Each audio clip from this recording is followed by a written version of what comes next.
back.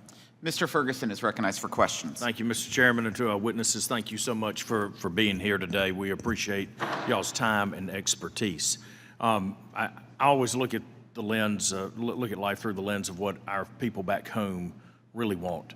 And it doesn't matter where you come from or what part of the world you come from here. People want a good job where they can take care of their families. They want to come home to a decent, safe place to live after a hard day's work. They want their children educated, and they want to be left alone by DC so that they can be who they want to in this great country. Education is at the forefront of that. We have seen a tremendous growth in jobs thanks to the manufacturing boom and the technology investment from the Tax Cuts and Jobs Act. My dear friend from New Jersey referenced this, didn't call it by name, but we've seen that, and we should be investing more in America, and we should be doing things that make America more competitive around the world. The key to that, though, is to make sure that we've got a workforce that's ready to go. And I've seen for far too long, when we tell every kid there's only one pathway in education, there's only one way to go, that we wind up with a less competitive global workforce. So investments in trade, technical colleges, the charter schools, we need a diversity of options. We've raised 6 kids. They've all gone different directions. Some into college, some into the military, some into technical schools, everything from logistics to cybersecurity to the arts. We've got it covered.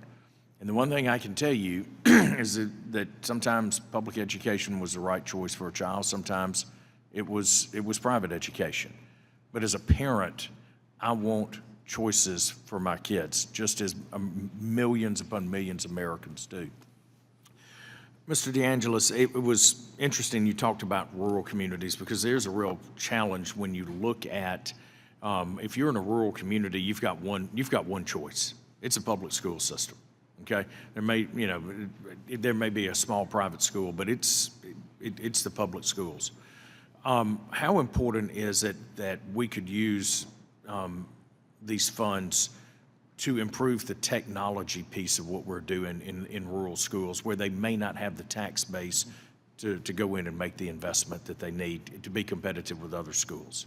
Yeah, thank you for the question. I'll just point out the 9 most rural states already have some form of private school choice, West Virginia being one of them, actually the first state to be the one to go all in on school choice with universal eligibility back in 2021. But I think it's super important for any of these proposals to allow for non-private school tuition expenses as well, as to maximize the flexibility and customization on the part of the parent, but also to allow for more innovation in the public school sector and the private school sector as well.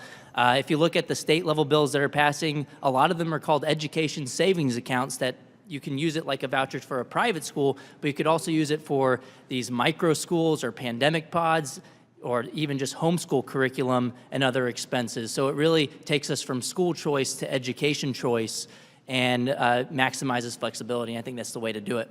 Thank you.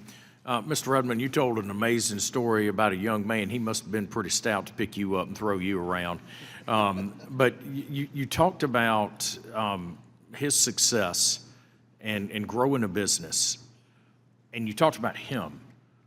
But can you speak for just a minute about the impact that he had on so many other families because he provided jobs for them?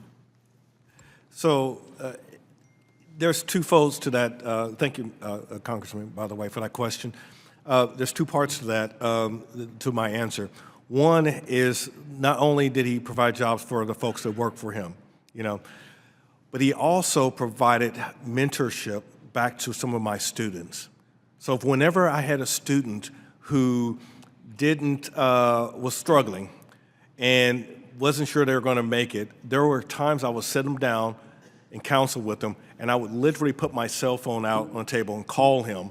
I can still do that today. Call him, and he'll pick up the phone and goes, "Brother Jerome, what are you doing?" And he's excited, and then he says, "You got another one for me?" I said, "Yes, I do." And he just explains how he made it, and even discloses his income, and so on and so forth. Mr. Redmond, one final question. You deal with things that stick to the ground, which are trucks. Mm-hmm.